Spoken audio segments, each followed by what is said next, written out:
ምርጥ 10 አክሽን ፊልሞች። አንደኛ ማድ ማክስ ፍሪ ሮድ። የተለቀቀበት ዓመት 2015። ዳይሬክተር ጆርጅ ሚለር። የታሪኩ ይዘት በወደፊት ጊዜ ዓለም በጦርነትና በየአካባቢው በውሃ እጥረት ተበላሽቷል። ሰዎች ለውሃ፣ ለምግብና ለነዳጅ ይዋጋሉ። ማክስ ብቻውን የሚኖር ሰው ነው።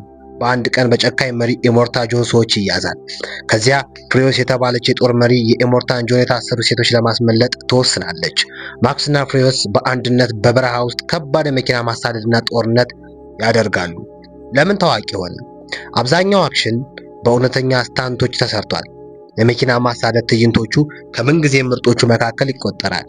የፊልሙ ፍጥነት ከመጀመሪያ እስከ መጨረሻ ከፍተኛ ነው። ሽልማቶች 10 የኦስካር እጩነትን አግኝቷል። 6 የኦስካር ሽልማቶችንም አሸንፏል። የፊልሙ መልእክት የነጻነት ዋጋ አለው። በትብብር ታላላቅ ችግሮችን ማሸነፍ ይቻላል። ስልጣን ሲበዛ ግፍ ሊፈጠር ይችላል የሚለውን ያሳያል። አይኤምዲቢም ከ10 9.5 በመስጠት ከምርጥ የአክሽን ፊልሞች አንዱ አድርጎታል። 2 ጆን ዊክ። የተለቀቀበት ዓመት 2014። ዘርፉ አክሽን፣ ወንጀል፣ ትሪለር። ዳይሬክተር ቻድ ስታክሲ እና ዳቪድ ሌች። የፊልሙ ታሪክ ጆን ዊክ በፊት በዓለም ላይ እጅግ የተፈራ የቅጥር ገዳይ ነበረ። ከዚያ ግን ያንን ሕይወት ትቶ ሚስቱ ሄለናን አግብቶ በሰላም መኖር ጀመረ። ብዙም ሳይቆይ ሚስቱ በበሽታ ትሞታለች። ከመሞቷ በፊት ግን ለጆን ትንሽ ውሻ ትተውለታለች። ይህም የመጨረሻ ስጦታዋ ነበር። አንድ ቀን የሩሲያ ወንጀለኛ ልጅ ከጓደኞቿ ጋር ወደ ቤቱ ገብቶ መኪናውን ይሰርቃል፣ ውሻውንም ይገላል። ይህ ነገር ጆን ዊክን ወደ ቀድሞ የገዳይነት ሕይወት ይመልሰዋል። ከዚያም ለበቀል የማያቆም ጉዞ ይጀምራል። ጆን ዊክ ማን ነው? በወንጀለኞች ዓለም ባብ ያንግ ተብሎ ይጠራል። ይህ ቅጽል ስም እርሱ እጅግ አደገኛና በተልዕኮ የማይሳሳት ገዳይ መሆኑን ያመለክታል። ለምን ታዋቂ የሆነ? የተለየ ሽጉጥ ውጊያ አቀራረብ አለው።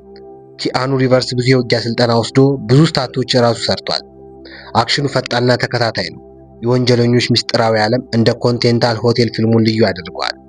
ተከታታይ ፊልሞቹ የጆን ዊክ ታሪክ በአንድ ፊልም ብቻ አላበቃም። ጆን ዊክ 2014፣ ጆን ዊክ ቻፕተር 2 2017፣ ጆን ዊክ ቻፕተር 3 ፓርፒለም 2019፣ ጆን ዊክ ቻፕተር 4 2023 ላይ ተለቋል። እያንዳንዱ ክፍል ከቀዳሚ የበለጠ ትልቅ አክሽንና አደገኛ ተልዕኮዎችንም ያሳያል። የፊልሙ መልእክት የአመፅና የበቀል ዑደት ብዙ ጊዜ ተጨማሪ ግጭት ይፈጥራል። ታማኝነት፣ ክብርና የቃል ኪዳን መጠበቅ በፊልም ውስጥ ትልቅ ሚና አላቸው። ደረጃም አይኤምዲቢ ከ10 9.6 ሰጥቶታል። በብዙ አክሽን ፊልም ተመልካቾች ዘንድም ተወዳጅ ነበረ። ሶስተኛ ዘ ዳርክ ናይት። ዘ ዳርክ ናይት ከምንጊዜ ምርጥ የሱፐር ሂሮ እና የአክሽን ፊልሞች አንዱ ሲሆን በብዙ ሰዎች ከተሰሩት ምርጥ ፊልሞች መካከልም ይቆጠራል። አጠቃላይ መረጃው የተለቀቀበት ዓመት 2008። ዘርፉ አክሽን፣ ወንጀል፣ ድራማ። ዳይሬክተር ክሪስቶፈር ኖላን። የፊልሙ ታሪክ ጎተም ከተማ በወንጀል ተጨናንቃለች። ባትማን፣ ፖሊስ ኮሚሽነር ጎርደንና አቃቤ ሕግ ሃርቪ ዴንት ከተማዋን ከማፊያ ቡድኖች ለማዳን ይተባበራሉ። ነገር ግን በዚህ ጊዜ ጆከር የተባለ ምስጢራዊ ወንጀለኛ ይመጣል። እሱ ገንዘብ ወይም ስልጣን አይፈልግም። ሰዎችን ወደ ትርምስና ፍርሃት ማስገባት ብቻ ይፈልጋል። ጆከር ባትማንና ጎተምን በተከታታይ ፈተናዎች ውስጥ ያስገባል እና ሰዎች በከባድ የሞራል ውሳኔዎች ፊት እንዲቆሙ ያደርጋል። ይህ ፊልም የባትማንን ውጊያ ብቻ ሳይሆን በመልካምና በክፉ መካከል ያለውን ስነ ምግባራዊ ግጭትም ያሳያል። ጆከር ማን ነው? ጆከር በፊልም ውስጥ ዋናው ተንኮለኛ ነው። የማይገመት ባህሪ ያለው፣ ሰዎችን በፍርሃትና በትርምስ መቆጣጠር ይፈልጋል። ባትማንን ሕጉን እንዲጥስ ለማድረግ ይሞክራል። ሄዝ ሌጀር በጆከር ሚና ያሳየው ብቃት በፊልም ታሪክ ከምርጦቹ መካከል ይቆጠራል። ለምን በጣም ተወደደ? የተዋናዮቹ አፈጻጸም እጅግ ከፍተኛ። ታሪኩ ውጊያ ብቻ ሳይሆን ስለ ፍትህ፣ ፍርሃትና ምርጫ ያስባል። የኖላን ዳይሬክሽን የፊልሙ ሙዚቃ በጣም ተመስግኗል። ሽልማቶቹ 8 የኦስካር እጩነቱን አግኝቷል። ሄዝ ሌጀር ከሞተ በኋላም በጆከር ሚናው የምርጥ ደጋፊ ተዋናይ አክተር ተብሎ ተሸልሟል። የፊልሙ መልእክት እውነተኛ ጀግና ኃይል ብቻ ያለው ሰው አይደለም፣ ትክክለኛ ውሳኔ የሚያደርግ ነው። ፍርሃትና ትርምስ ሰዎችን ወደ መጥፎ ውሳኔ ሊገፋፋ ይችላሉ። ፍትህን ማስከበር አንዳንድ ጊዜ ከባድ መስዋዕትነትን ይጠይቃል የሚለውን ያሳያል። አይኤምዲቢም ከ10 9.0 በመስጠት ከሁሉም ጊዜ ከፍተኛ ደረጃ ካላቸው ፊልሞች አንዱ አድርጎታል። 4 ተርሚኔተር 2 ጀጅመንት ዴይ። ከምን ጊዜ ምርጥ የአክሽን የሳይንስ ልቦለድ ሳይንስ ፊክሽን ፊልሞች አንዱ ነው። በተለይ የልዩ ተጽዕኖ ቪዥዋል ኢፌክት ቴክኖሎጂን በፊልም ዓለም ወደ አንድ ደረጃ አድርሶታል። የተለቀቀበት ዓመት 1991። ዘርፉ አክሽን፣ ሳይንስ ልቦለድ፣ ትሪለር። ዳይሬክተር ጄምስ ካሜሮን። የታሪኩ መነሻ በወደፊት ጊዜ ሰዎች ከማሽኖች ጋር ጦርነት ውስጥ ገብተዋል። የሰው ልጅን ለማጥፋት የተፈጠረው ስካይነት የተባለ ሰው ሰራሽ አስተውሎት ስርዓት ነው። ስካይነት የወደፊት የሰው መሪ የሚሆነው ጆን ኮነር ለመግደል ወደ 1990ዎቹ አንድ አደገኛ ማሽን ይልካል። የታሪኩ ዋና ክፍል በመጀመሪያው ተርሚኔተር ፊልም ውስጥ አርኖልድ የገዳይ ማሽን ነበር። በዚህ ክፍል ግን ተቀይሮ የጆን ኮነር ጠባቂ ሆኖ ይመጣል። T-800 የተባለው ሮቦት ወደ ጊዜው ተመልሶ የ12 ዓመቱን ጆን ኮነር ለመጠበቅ ይላካል። ነገር ግን ስካይን የበለጠ ኃይለኛ ማሽን ይልካል። T-1000 ማለት ነው። T-1000 ከቀድሞ ተርሚኔተር የበለጠ አደገኛ ነው። ባህሪዎቹ እንደ ፈሳሽ ብረት ራሱን መቀየር ይችላል። የሚያዩን ሰው መምሰል ይችላል። መሳሪያዎችን እንደ ብረት ማስተካከል ይችላል። ይህ ሚና ሮበርት ፓትሪክ በጣም በሚያስፈራ መንገድ ተጫውቷል። የሳራ ኮነር ለውጥ። በመጀመሪያ ፊልም ሳራ ኮነር ተራ ሴት ነበረች። በዚህ ክፍል ግን ጠንካራ ተዋጊ ሆናለች። ልጇን ለማዳን ማንኛውም ነገር ለማድረግ ትዘጋጃለች። የወደፊት ጦርነት ለመከላከልም ትሞክራለች።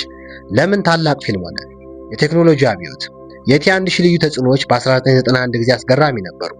በኋላ ለብዙ የሆሊውድ ፊልሞች መንገድ ከፍቷል። የአክሽን ትዕይንቶቹ፣ የመኪና ማሳደድ፣ የማሽን ውጊያ፣ የፍንዳታ ትዕይንቶች እስከዛሬ ከምርጥ አክሽን ትዕይንቶች መካከል ይጠቀሳል። ዋና መልእክት ፊልሙ ስለ ጦርነት ብቻ አይደለም። ቴክኖሎጂ በሰው እጅ አደገኛ ሊሆን እንደሚችል፣ የወደፊቱ ዕጣ ፈንታ በሰዎች ውሳኔ እንደሚመሰረት፣ ሰውና ማሽን መካከል ያለውን ግጭት ያሳያል። ሽልማቶቹ 6 የኦስካር ሽልማቶችን አሸንፏል። በአክሽን እና በሳይንስ ፊክሽን ዘርፍም እንደ አፈ ታሪክ የሚጠራ ፊልም ሆኗል። IMDbም ከ10 9.5 ሰጥቶታል። 5 ዳይ ሃርድ ከምን ጊዜ ምርጥ የአክሽን ፊልሞች አንዱ ነው። ይህ ፊልም የአክሽን ዘርፉን በአዲስ መንገድ ያሳየና በኋላ የተሰሩ ብዙ ፊልሞችን ያነሳሳ ፊልም ነው። የተለቀቀበት ዓመት 1988። ዘርፉ አክሽን፣ ትሪለር፣ ወንጀል። ዳይሬክተር ጆን ሜስተርነን። የፊልሙ ታሪክ ጆን ማክለን የኒውዮርክ ፖሊስ መኮንን ነው። ከባለቤቱ ሁሊ ጋር ያለው ግንኙነት ችግር ላይ ስለሆነ ለማስታረቅ ወደ ሎስ አንጀለስ ይጓዛል። ሁሊ በከፍተኛ ህንፃ ናክቶሚ ፕላዛ ውስጥ ከሚሰራ የገና ድግስ ላይ ይገኛል። በዚህ ሌሊት የጀርመን ወንጀለኛ ሃንስ ግሩፐር እና ቡድኑ ህንፃውን ይቆጣጠራሉ። ሰዎችን ታጋሾች ያደርጋሉ። ዓላማቸውም በህንፃው ውስጥ ያለ ከፍተኛ ዋጋ ያለው ንብረት ለማግኘት ነው።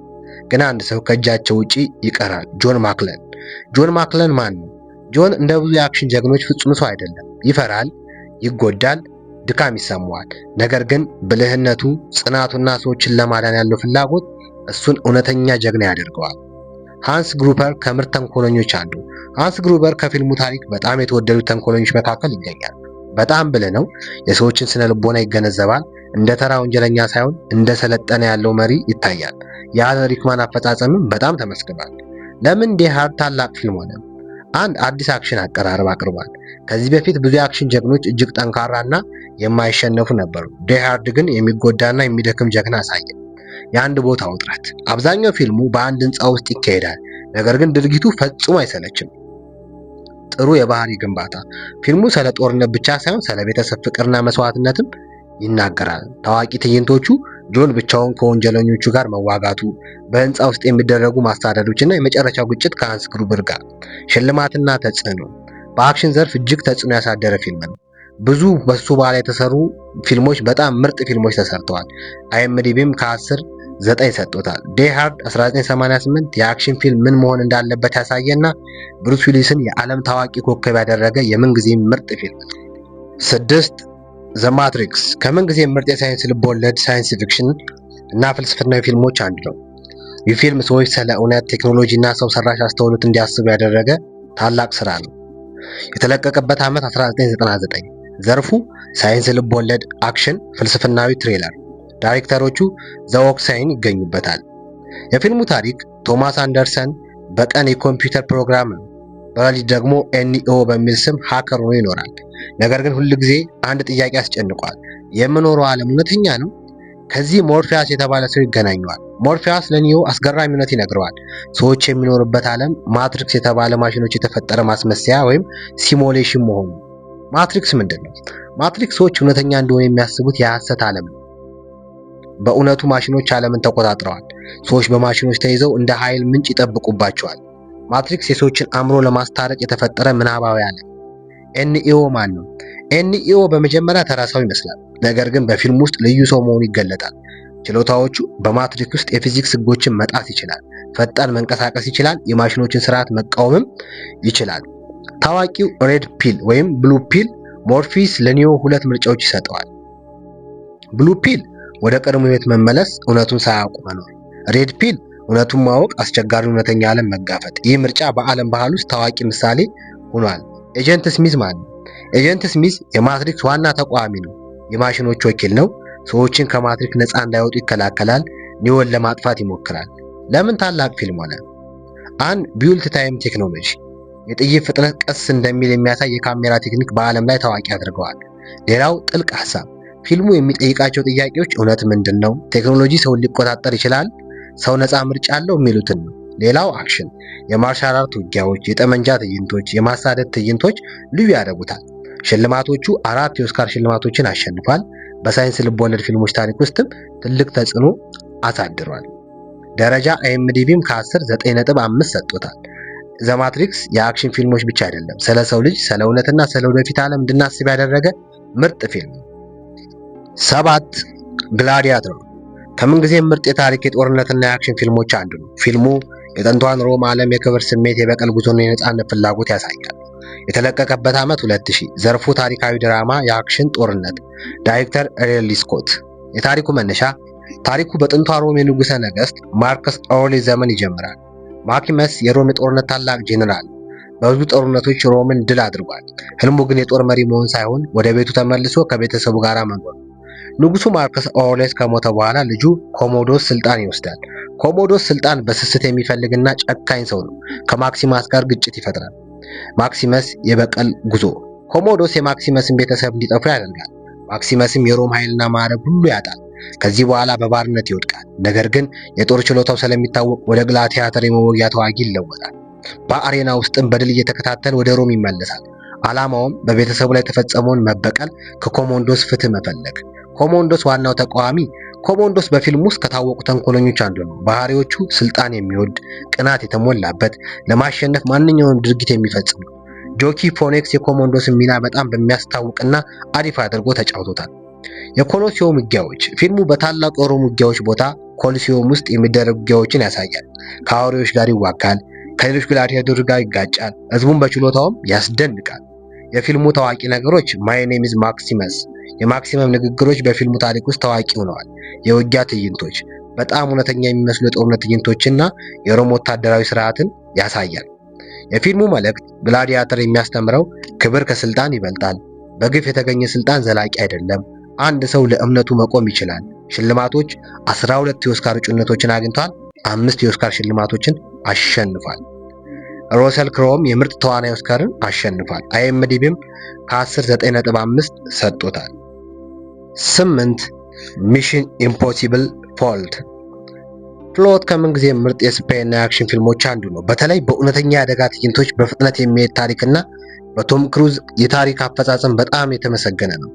የተለቀቀበት ዓመት 2018። ዘርፉ አክሽን፣ ስፓይ፣ ትሪለር። የፊልሙ ታሪክ ኢታን ሃንት የአይኤምኤፍ ወይም ኢምፖሲብል ሚሽን ፎርስስ ዋና ወኪል ነው። ቡድኑ 3 የኒውክሌር ቦምብ ኮር ዕቃዎችን ለማስቀረት ተልዕኮ ይወስዳል። ነገር ግን ተልዕኮ ይከሽፋል። ይህም ዓለምን ሊያጠፋ የሚችል አደጋ ይፈጥራል። ከዚህ በኋላ ኢታን እና ቡድኑ አፖስትልስ የተባለ አሸባሪ ቡድንና መሪያቸው ጆን ላርክ የተባለ ሰው ለማስቆም ይሞክራሉ። ኢታን ሃንት ማን ነው? ኢታን ሃንት እንደ ብዙ የአክሽን ጀግኖች በኃይል ብቻ የሚሸነፍ ሰው አይደለም። ባህሪዎች በጣም ታማኝ ነው። ቡድኑና ንጹህን ሰዎች ለማዳን ራሱን አደጋ ውስጥ ያስገባል። ፈጣን ውሳኔ የሚወስን ስፓይ ነው። ኦገስት ዋልከር ሄነሪ ሲቪል። ኦገስት ዋልከር የሲአይኤ ልዩ ወኪል ነው። ከኢታን ሃንት ጋር በተልዕኮ ይሰራል። እሱ በጣም ጠንካራ ተዋጊ ነው። የኢታን የተለየ አቀራረብ አለው። የፊልሙን ውጥረትም ከፍ ያደርጋል። ታዋቂ የአክሽን ትዕይንቶቹ ሃሎ ጃምፕ። ቶም ክሩዝ በከፍተኛ ከፍታ በፓራሹት የሚዘልበት ትዕይንት በእውነተኛ ድርጊት የተቀረጸ ነው። ሄሊኮፕተር ውጊያ። ኢታን ሃንት ሄሊኮፕተር እየነዳ ከጠላት ጋር የሚዋጋበት ትዕይንት ከፊልሙ በጣም ታዋቂ ክፍሎች አንዱ ነው። የሞተር ሳይክል ማሳደድ። በፓሪስ ጎዳናዎች የሚደረገው ማሳደድ እጅግ ተወዳጅ ነው። ቶም ክሩዝ ለምን ተመሰገነ? ቶም ክሩዝ ብዙ አደገኛ ትዕይንቶች ራሱ ሰርቷል። ለምሳሌ ከህንፃ ወደ ህንፃ ሲዘል እግሩን መጎዳት አድርሶበታል። እውነተኛ የሄሊኮፕተር ማሽከርከር ስልጠናም መውሰዱ ይነገራል። የፊልሙ መልእክት ታማኝነትና ጓደኝነት ከግል ጥቅም ይበልጣሉ። አንድ ጀግና ትልቅ ኃይል ብቻ ሳይሆን ትክክለኛ ምርጫ ማድረግ ይገባዋል የሚለውን ያሳያል።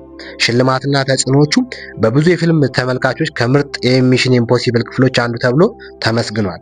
የአክሽን ፊልሞች የሚሰሩበትንም ደረጃ ከፍ አድርጓል። አይኤምዲቢም ከ10 9.3 ሰጥቶታል።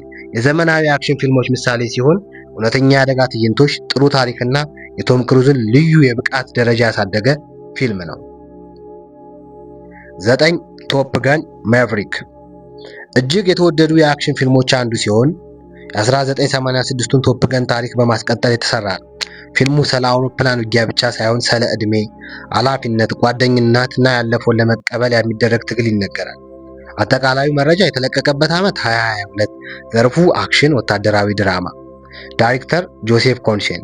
ታሪኩ መነሻ ከ36 ዓመት በኋላ ፔት ማቭሪክ የሚችል አሁንም በዩኤስ ባህር ኃይል ውስጥ የሚበር አርበኛ ፓይለት ነው። ማቭሪክ ከፍተኛ ደረጃ ሊያገኝ ቢችልም ከመሬት ይልቅ በሰማይ መሆኑን ይመርጣል። ለሱ መብረር ስራ ብቻ ሳይሆን ህይወት ነው። አንድ ቀን የቀድሞ ጓደኛው አይስማን እሱን ወደ ቶፕ ገን ማሰልጠኛ እንዲመለስ ይጠይቀዋል። ዓላማው በጣም አደገኛ የወታደራዊ ተልዕኮ ለመፈጸም የሚችሉ ምርጥ ፓይለቶችን ማሰልጠን ነው። የአደገኛው ተልዕኮ ታሪክ። የአሜሪካ ጦር አንድ በጣም የተጠበቀ የጠላት ማዕከል ለማጥፋት እቅድ ያወጣል። ችግሩ ቦታው በጣም አደገኛ ነው። በፍጥነት መብረር ያስፈልጋል። አንድ ስህተት የፓይለቱን ህይወት ሊያጠፋ ይችላል። ማቭሪክ የሚያሰለጥናቸው ፓይለቶች መካከል የቀድሞ ጓደኛው ጎስ ልጅ ሮስተር ይገኛል። ማቭሪክና ሮስተር ግንኙነት። ይህ የፊልሙ ስሜታዊ ክፍል ነው። ሮስተር የማቭሪክ የቀድሞ ጓደኛ ጎስ ልጅ ነው። ጎስ በ1986 ቶፕ ገን ውስጥ በአደጋ ሙቶ ነበር። ሮስተር ለማቭሪክ በቀላሉ አይታመንም፣ ምክንያቱም በአባቱ ሞት ውስጥ ማቭሪክ ያለውን ሚና ያስታውሳል። ማቭሪክ ግን እሱን ለመጠበቅ ይፈልጋል። ጥሩ ፓይለት እንዲሆን ይረዳዋል። የቀድሞ ስህተቶችን ለማስተካከልም ይሞክራል። የአየር ውጊያ ትዕይንቶቹ። የፊልሙ ትልቅ ልዩነት እውነተኛ የበረራ ትዕይንቶች በመጠቀሙ ነው። ቶም ክሩዝ እና ሌሎች ተዋናዮች በእውነተኛ የጄት ማሽኖች ውስጥ ተቀምጠው ትዕይንቶችን አሳይተዋል። ታዋቂ ትዕይንቶቹ ኤፍ-18 ሱፐር ሆራንት የውጊያ አውሮፕላኖች በፍጥነት ሲበሩ የሚያሳይ ትዕይንቶቹ። የተራራ ተልዕኮ። ፓይለቶቹ እጅግ አደገኛ በሆነ መንገድ ወደ ግባቸው ይሄዳሉ። ቶም ክሩዝ ለምን ተመሰገነ? ቶም ክሩዝ በዚህ ፊልም የተለየ ስራ ሰርቷል። የአውሮፕላን ስሜት እንዲሰማቸው ተዋናዮችን አሰልጥኗል። ብዙ የአደጋ ትዕይንቶችን እውነተኛ አድርጎ ሰርቷል። የማቭሪክን ስሜታዊ ጎንም አሳይቷል። የፊልሙ ዋና መልእክቶች። የመሪነት ትርጉም። እውነተኛ መሪ ሌሎችን ብቻ አያዝም፣ ራሱንም ለእነሱ ያስገዛል። ያለፈውን መቀበል። ማቭሪክ የቀድሞ ህመሙና ስህተቱን ለመቀበል ተምሯል። ሌላው ድፍረት። ጀግንነት ፍርሃት አለመኖር ሳይሆን ፍርሃት ቢኖርም መቀጠል ነው። ስኬትና ሽልማቶቹ። በዓለም ዙሪያ ከፍተኛ ገቢ ካስገኙ ፊልሞች መካከል አንዱ ነው። ብዙ የፊልም ተመልካቾች ከምርጥ የአክሽን ፊልሞች አንዱ ብለውታል። የኦስካር እጩም ሆኗል። አይኤምዲቢም ከ10 9.6 ሰጥቶታል። ከፍተኛ የአክሽን ትዕይንት፣ ጥልቅ ስሜት፣ የጀግንነት ታሪክና የቶም ክሩዝ ልዩ የመተወን ብቃትን አሳይቷል። 10 ዘ ራይድ ሪዲምፔሽን ከምንጊዜ ምርጥ የማርሻል አርትና የአክሽን ፊልሞች አንዱ ነው። ይህ ፊልም በታሪክ ብዙ ውይይት ያስነሳው ምክንያት ከፍተኛ የውጊያ ኮሪዮግራፊ፣ ፈጣን አክሽንና እውነተኛ የሚመስሉ የውጊያ ትዕይንቶች በማሳየቱ ነው። የተለቀቀበት ዓመት 2011። የትውልዱ ሀገር ኢንዶኔዥያ። ዘርፉ አክሽን፣ ወንጀል፣ ማርሻል አርት። ዳይሬክተር ግሬዚ ፋንስ። የፊልሙ መነሻ ታሪኩ በኢንዶኔዥያ ውስጥ ባለ አንድ ከፍተኛ ህንፃ ይካሄዳል። ይህ ህንፃ በወንጀለኛው ታማራይድ የሚቆጣጠር ሲሆን ከብዙ ወንጀለኞች መጠለያ ሆኗል። ፖሊስ ልዩ ኃይል ወደዚህ ህንፃ በመላክ እሱን ለመያዝ ይሞክራል። በዚህ ቡድን ውስጥ ያለው ወጣት ፖሊስ ራማ ነው። የታሪኩ ሂደት። መጀመሪያ ልዩ ፖሊስ ቡድን ወደ ህንፃው ይገባል። ዓላማቸው ታምራይድን መያዝ፣ የወንጀል መረቡን ማፍረስ። ነገር ግን ገና ከገቡ በኋላ ነገሩ ይቀየራል። ወንጀለኞቹ ፖሊሶችን ያውቃሉ፣ መውጫዎችን ይዘጋሉና ፖሊሶች በህንፃ ውስጥ ተይዘው ይቀራሉ። ከዚያ ጀምሮ የህይወት ትግል ይጀምራል። ራማ ዋናው ጀግና። ራማ እንደ ብዙ አክሽን ጀግኖች ብቻውን የሚፈልገውን የሚያደርግ ሰው አይደለም። ባህሪዎቹ ታጋሽ ነው፣ ቤተሰቡን ይወዳል፣ ለጓደኞቹ ታማኝ ነው፣ በአደጋ ጊዜ ፈጣን ውሳኔ ይወስናል። የሚጠቀመው የኢንዶኔዥያ ማርሻል አርት ፔንክ ሳይለንት ነው። የውጊያ ትዕይንቶቹ ዘ ሬድ በዓለም የታወቀው በውጊያዎቹ ነው። ፊልም ውስጥ በቅርብ ርቀት የሚደረጉ ውጊያዎች፣ የቢላዋና የእጅ ውጊያዎች፣ ፈጣን የእግርና የእጅ ምቶች። እነዚህ ትዕይንቶች በእውነተኛ የማርሻል አርት ባለሙያዎች ተሰርተዋል። ማድዶግ አስፈሪ ተዋጊ። ማድዶግ በፊልም ውስጥ ከሚታወሱ ጠላቶች አንዱ ነው። እሱ በጣም ጠንካራ ተዋጊ ነው። ለመዋጋት የሚወድ ሰው ነው። በጉልበት ሳይሆን በችሎታ የሚታወቅ ነው። የእሱ የውጊያ ትዕይንት ከአክሽን ፊልም ታሪክ ታላላቅ የእጅ ውጊያዎች መካከል አንዱ ተብሎ ይቆጠራል። ለምን ዘ ሬድ ታላቅ ፊልም ሆነ? እውነተኛ የሚመስል አክሽን። ፊልሙ በኮምፒውተር ብዙ ተጽዕኖ አይመሰረትም፣ የሰው ችሎታን በደንብ ያሳያል።